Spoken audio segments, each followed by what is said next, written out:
দেখি 15-16 বছরের বাচ্চাগুলো পর্যন্ত মিলিয়নিয়ার হয়ে যেতেছে ড্রপ শিপিং করতে করতে। 12টার সময় কে কার উপরে চেপে থাকে আরো করো, আমার খুব ভালো লাগছে।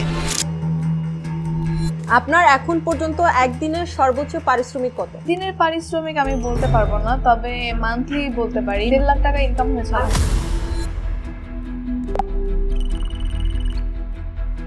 অ্যাক্টিং ঠিক আছে ভাই?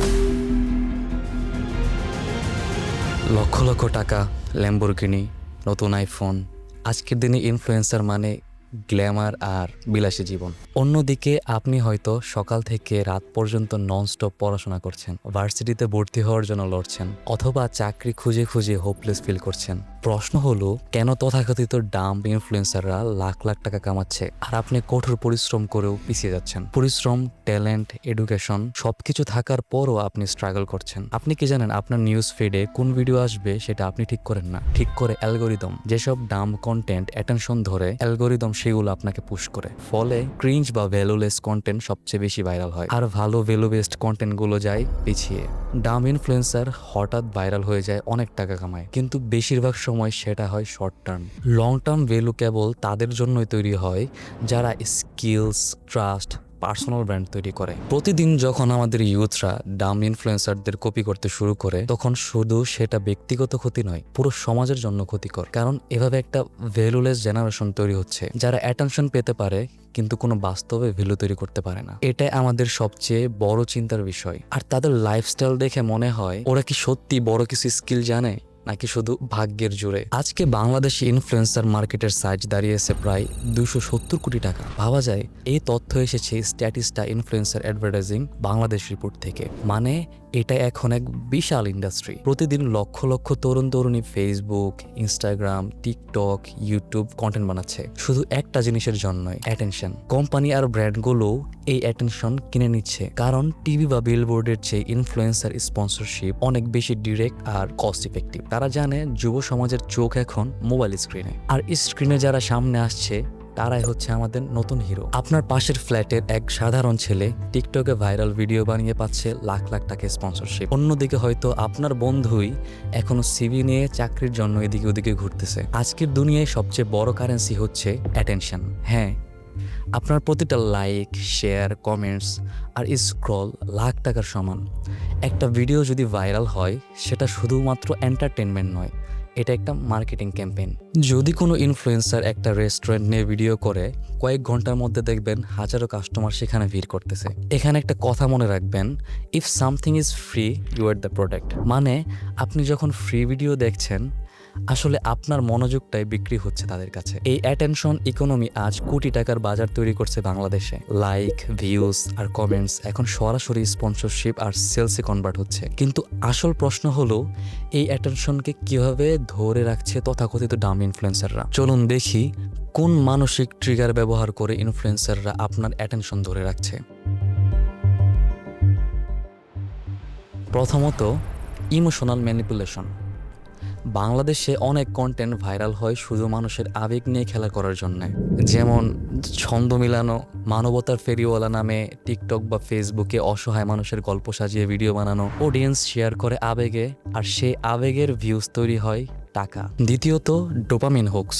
ব্র্যাক ইউনিভার্সিটির এক গবেষণায় দেখা গেছে বাংলাদেশের 65% যুবক প্রতিদিন গড়ে 4 ঘন্টার বেশি সময় সোশ্যাল মিডিয়ায় কাটায়। প্রতিটা স্ক্রল, প্রতিটা শর্ট ভিডিও তাদের ব্রেনকে ইনস্ট্যান্ট ডোপামিন দেয়, আর এই এডিকশন থেকে ইনফ্লুয়েন্সারদের ভিউ বাড়তে থাকে। তৃতীয়ত, ফোমো, যাকে বলা হয় fear of missing out. Instagram বা ফেসবুক স্টোরি দেখে মনে হয় সবাই পার্টি করছে, সবাই নতুন জায়গায় যাচ্ছে, আমি মিস করতেছি। এই ফিয়ার মানুষকে বারবার স্ক্রল করতে বাধ্য করে। চতুর্থত, ডানিং ক্রুগার ইফেক্ট। যারা আসলে কম জানে তারাই অনেক সময় সবচেয়ে বেশি ওভার কনফিডেন্ট হয়। তাদের এই ওভার কনফিডেন্স তাদের দ্রুত অ্যাকশন নিতে সাহায্য করে।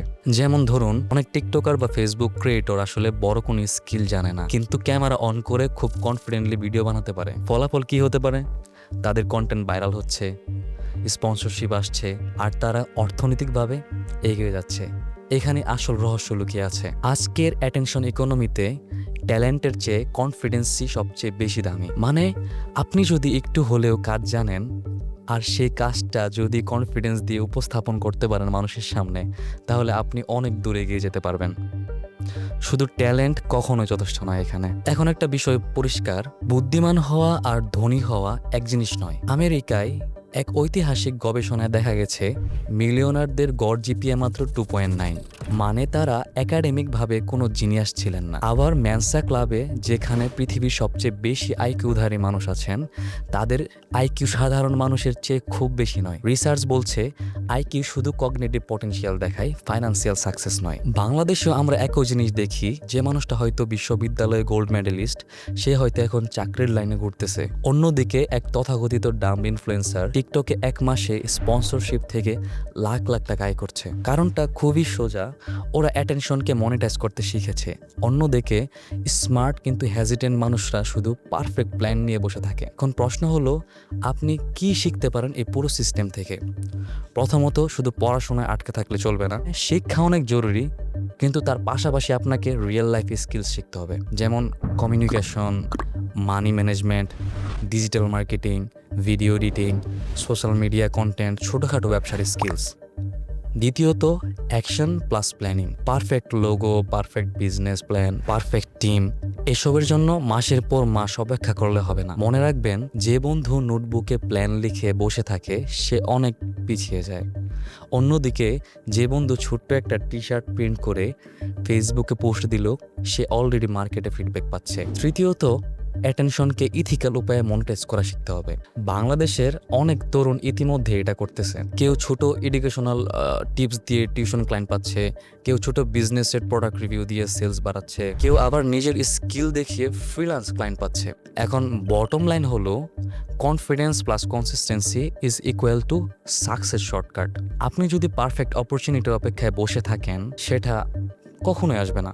কিন্তু আপনি যদি ছোট ছোট অ্যাকশন নিতে শুরু করেন, তাহলে আপনার অ্যাটেনশনই দেখবেন আপনার অ্যাসেট হয়ে গেছে। কিন্তু এখানে একটা বড় সতর্কবার্তা আছে, আপনি যদি সারাদিন ডাম্ব ইনফ্লুয়েন্সারদের নিয়ে ফ্রাস্ট্রেটেড হন, শুধু তাদের নিয়ে মিমস বানান, রোস্ট করেন, কথা বলেন, তাহলে আসলে আপনি হারবেন। কারণ ওরা তাদের অ্যাটেনশন ইতিমধ্যে মনিটাইজ করে ফেলেছে। আপনি তাদের নিয়ে চিন্তা করে সময় নষ্ট করলে আপনার নিজের গ্রোথ নষ্ট হয়ে যাবে। আরেকটা জিনিস মনে রাখবেন, তাদের মতো হতে গিয়ে ভ্যালুলেস কন্টেন্ট বানাবেন না কখনোই। ডাম ইনফ্লুয়েন্সারদের কপি করে ক্রিঞ্জ বা শো অফ কন্টেন্ট বানালে হয়তো কিছু অ্যাটেনশন পাবেন, কিন্তু লং টার্মে আপনার কোনো ভ্যালু তৈরি হবে না। সুতরাং তাদের ইগনোর করুন, তাদের লাইফস্টাইল দেখে হিংসা করবেন না, বরং শিখুন অ্যাটেনশন ইকোনমি কিভাবে কাজ করে আর সেটাকে কিভাবে আপনার পক্ষে কাজে লাগাতে পারবেন। এখন আপনি বুঝতে পারলেন, আজকের বিশ্বে attention is the new currency. Dam ইনফ্লুয়েন্সাররা হয়তো স্কিল কম জানে, কিন্তু তাদের কনফিডেন্স প্লাস ফাস্ট অ্যাকশন তাদের কোটি টাকার মালিক বানাচ্ছে, মনে রাখবেন। অন্যদিকে স্মার্ট কিন্তু হ্যাজিনেট মানুষরা পিছিয়ে যাচ্ছে। তাই আর কমপ্লেন করবেন না, সিস্টেমটা বুঝুন, ইথিক্যালভাবে অ্যাটেনশনকে ব্যবহার করুন আর নিজের লাইফকে কন্ট্রোল করতে শিখুন। কারণ বাংলাদেশে আগামী 10 বছরের মার্কেট হচ্ছে এই অ্যাটেনশন ইকোনমির উপর। প্রশ্ন হলো, আপনি কি এই খেলায় খেলোয়াড় হবেন নাকি বাইরে থেকে শুধু দেখে যাবেন? যদি ভিডিওটা হেল্পফুল মনে হয়, সাবস্ক্রাইব বা ফলো করতে পারেন। কমেন্টে জানিয়ে দিন আপনি কিভাবে অ্যাটেনশন ইকোনমিতে নিজের ভ্যালু তৈরি করতে চান। ধন্যবাদ, পিস।